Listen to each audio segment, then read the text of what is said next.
and welcome to this episode of John's Motorcycle Rescue and Review. Alright guys, I am super stoked today to be reviewing Suzuki's Gen 1 Hayabusa. In this video we'll look at the specs of the Hayabusa, we'll talk a little bit about the history of the Hayabusa, and then in a little bit I'm going to gear up, I'll take the camera along and we'll get out on the road and see what this bike is like to ride. So you definitely want to stay tuned for that. There are few performance motorcycles in the history of motorcycling that have had such an impact on the world of motorcycling as the original Hayabusa did. The Gen 1 Hayabusa was produced from 1999 through 2007. When this bike came out in 1999, it just put every other performance bike on the trailer in a straight line. Not only was it the fastest production motorcycle ever introduced, it was also the quickest production motorcycle in the quarter mile, and it regularly dipped into the 9-second range at the quarter mile, and that's just mind-blowing. The highest top speed recorded on the Gen 1 Hayabusa in testing was 194 miles an hour. The previous king of speed, the Honda CBR1100XX Blackbird, clocked off a 177 mile an hour top speed, and so the 194 mile an hour top speed of the Gen 1 Hayabusa just decimated that. There has not been another bike that has been faster on top end than that, simply because in 2000 the government threatened to limit the production bikes to a lower speed, and so among the motorcycle manufacturers they all agreed to limit top speed on all of the top performance bikes to 186 miles an hour or 300 kilometers per hour, and so the 2000 Suzuki Hayabusa was limited, whereas the 1999 machine was not. And so currently the 1999 Hayabusa is still the fastest production bike in stock form that was ever released to the public, and those are the ones that are kind of sought after among Hayabusa fans. Looking at the specs of the bike, the GSX-1300R was powered by a 1298cc liquid cooled 16 valve fuel injected inline 4-cylinder motor. It featured an 11:1 compression ratio, and the horsepower output figures at the crank were a claimed 175 horsepower at 9,800 RPM. So it is a very, very stout motor. Power at the rear wheel on the Hayabusa was right around 158 horsepower at 9,800 RPM, and it had almost 100 foot-pounds of torque at 7,000 RPM. To give you an idea of how much that actually is, a really fast bike generally has about 80 foot-pounds of torque, and they're very entertaining with that. So you can imagine with 100 foot-pounds of torque, this thing just squirts away. Anytime you hit the throttle, this thing just jumps and it pulls away smoothly and cleanly. You don't have to be super careful with your revs just because it has power really at any RPM when you give it the throttle. The fuel injection on the Busa was a dual stage unit. It featured two different fuel injectors for each cylinder, and it was fed by a bank of 46mm throttle bodies. Wet weight on the Hayabusa was 550 pounds on the 1999 and 2000 models, and one of the problems that those bikes had was if you were riding two up, they had an aluminum subframe in the rear, and sometimes if you overloaded them, the subframe would bend. And so in 2001 they replaced the aluminum subframe with a steel subframe, and it cured the problem of the sagging rear end on the bike, but it did add an additional 10 pounds. So from 2001 up, the bikes weighed 560 pounds. Performance-wise in the quarter mile, the Hayabusa clocked off a 9.9 second quarter at 143 miles an hour, and that's just blazing fast. One of the things that makes this bike so fast is its ease of use. Even when you get on it, even though it's this powerful, it's not a wheelie machine, and it's a very good bike at putting the power to the road, and it's actually an easier bike to launch in the quarter mile than a lot of your big super bikes of the time. Looking at the frame on the Hayabusa, it is an aluminum beam type frame. It's a twin spar frame, and the motor is actually bolted directly into the frame. Suzuki used the motor as a stress member in the frame, and in order to do that they use a gear driven counterbalancer to really smooth out the engine and keep it from being too vibey. The wheelbase on the Hayabusa is 58.5 inches, so it is somewhat long. It features 24.2 degrees of rake on the front end and 3.8 inches of trail. This chassis configuration allows the Hayabusa to be very stable at high speed.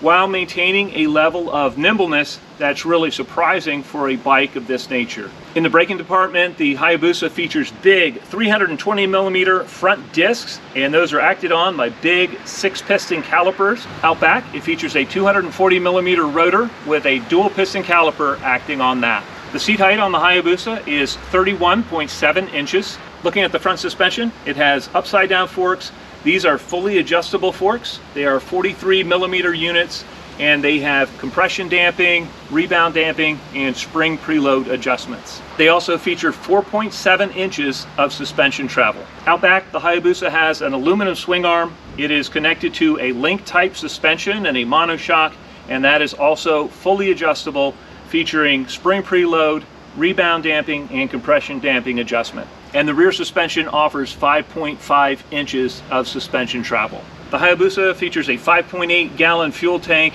and this allows a pretty decent touring range, although if you're being bad, that range drops significantly. Looking at the instrumentation on the Hayabusa, it has a large fuel gauge on the left-hand side, and it has a large tachometer that redlines at 11,000 RPM. It also has a large speedometer, and on the 2001 and later bikes, it goes up to 185 miles an hour. I think the original version, it actually went a little bit higher. It also features a temp gauge and a clock and your various warning lights. The Hayabusa also features ram air, and so that actually boosts the horsepower output to the rear wheel at speeds above 100 miles an hour.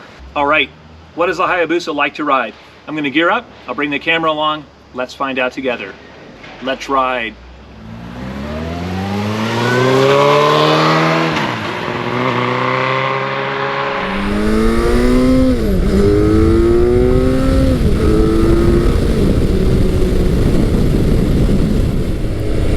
I'm currently riding Suzuki's iconic Hayabusa 1300, and it's such a treat to have this bike on the channel. I have been wanting to review one of these for a long time. I have had several of the Busas over the years, and they are just fantastic motorcycles.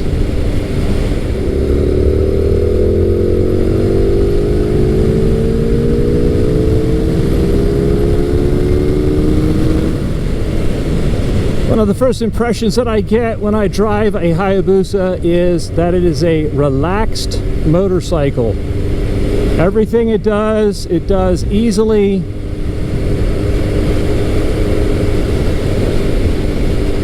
It never seems in a terrible hurry to go fast, but it always has ample power on tap.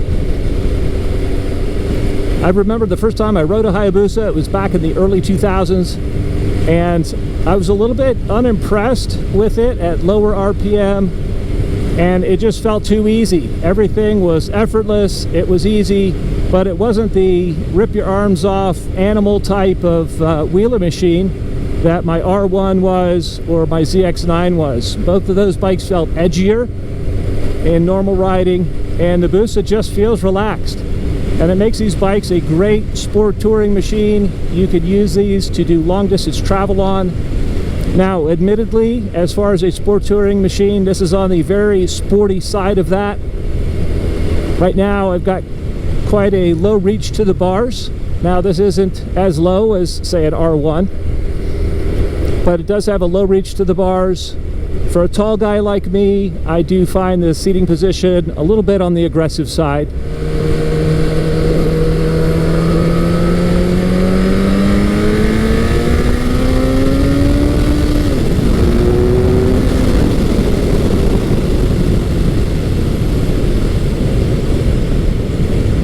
Wow.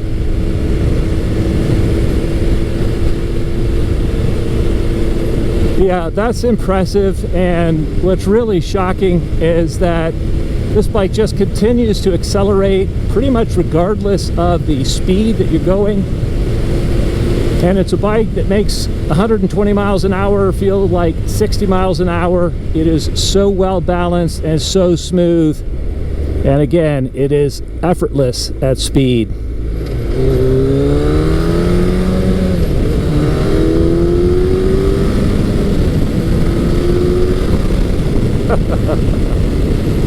Oh man.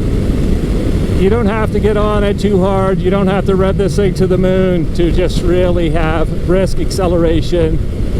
It's so nice. 100 foot-pounds of torque in a 550-pound motorcycle is just shocking. And this thing makes more torque at 3,000 RPM than the R1 or the ZX-9 of the time ever saw. So it is just a powerhouse of a motor. The gearing on the bike is geared more for top speed, so it is a relaxed bike to ride at highway speeds. Yeah, right now I'm cruising along at about 70 miles an hour and I'm not quite revving 4,000 RPM, so it's geared very tall. And this bike will just do higher speeds like this all day long. It's very, very stable. It's very confidence inspiring. And I'll be straight up honest, this is the kind of bike that I'm almost afraid to ride, because when I'm on it, it makes extra legal speeds seem like absolutely nothing.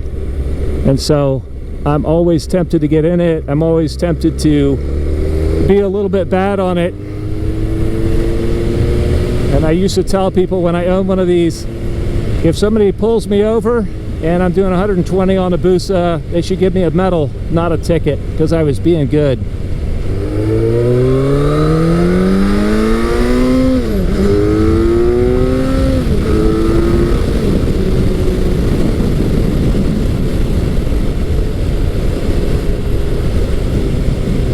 This one sounds nice with a Yoshimura exhaust. The nice thing about the Busa is it has the big 6-piston calipers up front and big dual discs on it, and so it has very nice stopping power, and I would say the stopping power is up to the task of that awesome motor, and it's just a very well balanced motorcycle.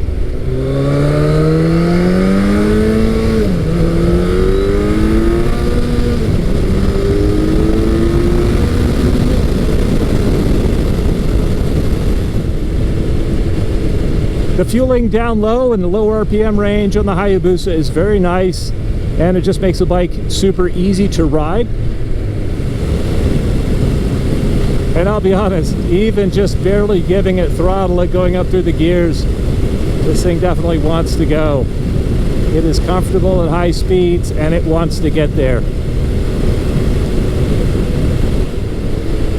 It's a little bit of a breezy day today, and there are some wet patches on the road and some downed leaves in some spots. So I'm not really going to get to push this bike at all in the corners in this review, but the Busas do handle well. They handle nicely. They aren't a super sport machine, so they're not laser focused like that in the corners, but they equip themselves very well. If you take a Busa to a track and you get used to it, the first thing you're going to drag is the foot peg feelers, and after that you're going to start rubbing some right side body work or the engine cover on the left side of the bike.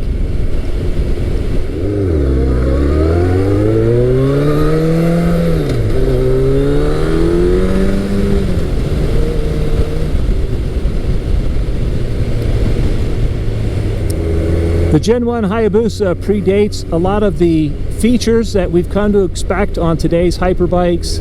It does not have anything like traction control or power modes or anti-lock brakes, and yet at the same time it is still an easy bike to ride. It is not excessively wheelie prone even when you're really getting in it. And one of the reasons that this bike is so quick in the quarter mile is its ease of use. It's an easy bike to launch. The front end wants to stay on the ground instead of pointing skyward every time you get in the throttle.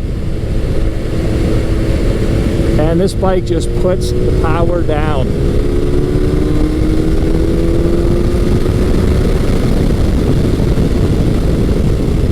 Yeah, that's quick.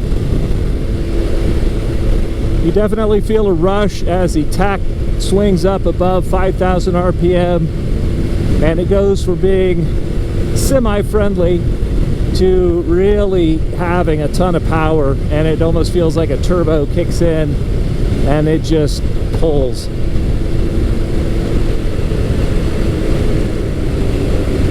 The ergonomics on the Hayabusa are a little bit on the aggressive side, but they're just about standard and pretty much equivalent with bikes like the CBR1100XX, the ZX-11, and Kawasaki ZX-14.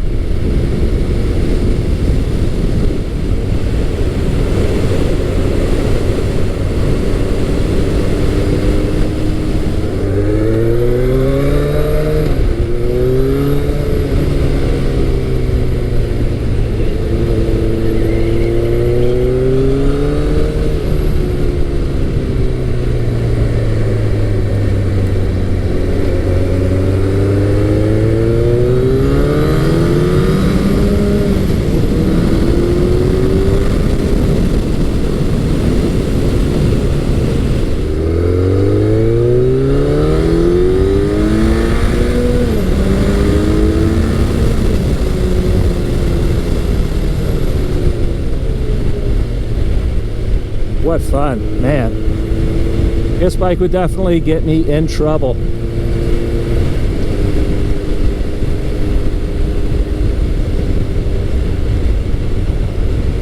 If I had to use one word to describe the Hayabusa, it would be effortless. Everything it does, it just shrugs it off, and it is so capable. It's shocking that this bike and this much performance on tap is available to the general public. And while it's so capable, it still manages to be rideable. And that is a very fine balancing act that Suzuki just got right.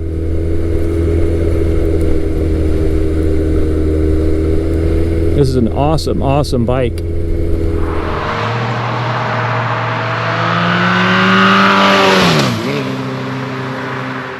All right, man, what a lot of fun.